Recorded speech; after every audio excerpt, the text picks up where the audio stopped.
হ্যাঁ, আপনি কে? নিজের নাম বললাম। টেলিফোনের অপর প্রান্তবর্তী সশব্দে ফেটে পড়লেন। বাধিত হলাম, কিন্তু আপনাকে তো আমি চিনি না মশাই, নামও শুনিনি কখনো। আমার কাছে কি দরকার আপনার? আজ্ঞে, দরকার এমন কিছু নয়, এই কেবল আপনাকে আমার নমস্কার। এই নববর্ষের কে হে বচ্ছকরা? ইয়ার্কি দেবার আর জায়গা পাওনি? আধ ঘন্টা ধরে রিং করে অনর্থক বাথরুম থেকে টেনে আনলে আমায়। এখন ঠান্ডা লেগে আমার সর্দি হবে, সর্দি বসে গিয়ে ব্রঙ্কাইটিস হবে, তারপরে নিউমোনিয়া দাঁড়িয়ে নিমতলা হয় কি না কে জানে।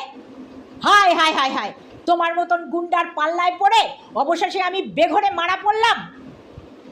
আর সঙ্গে সঙ্গে তিনি কানেকশন কেটে দিলেন। নববর্ষ অবধি হয়ে থাকলো। সাদর সম্ভাষণটা ভালো করে জানাবার ফুরসতটুকুও পাওয়া গেল না।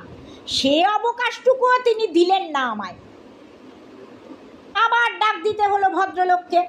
দুঃখের সহিত সেই বাথরুম থেকেই টেনে আনতে হলো। আবার কি করব? কোনো কাজ অসমাপ্ত কি অর্ধসমাপ্ত রাখা ঠিক নয়, সেটা চক্রবর্তীদের কাজ না।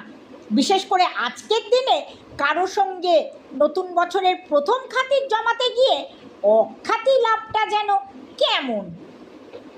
আপনি মিস্টার চক্রবর্তী? অলবাত আমি সেই।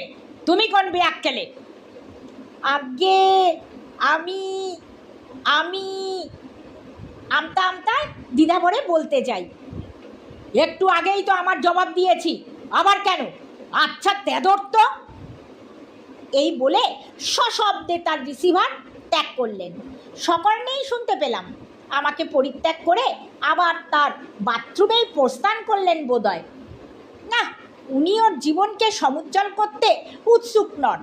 অন্তত আপাতত এই মুহূর্তে যে নন তা বেশ বোঝা যাচ্ছে।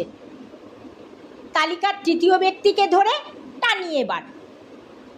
শ্রীযুক্ত চক্রবর্তী আপনি?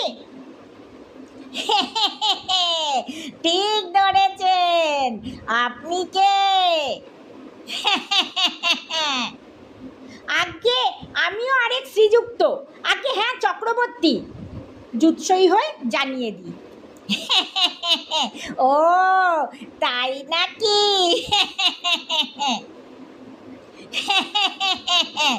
দু হপ্তা ধরে আমি গরু খোঁজা খুঁজছি আপনাকে।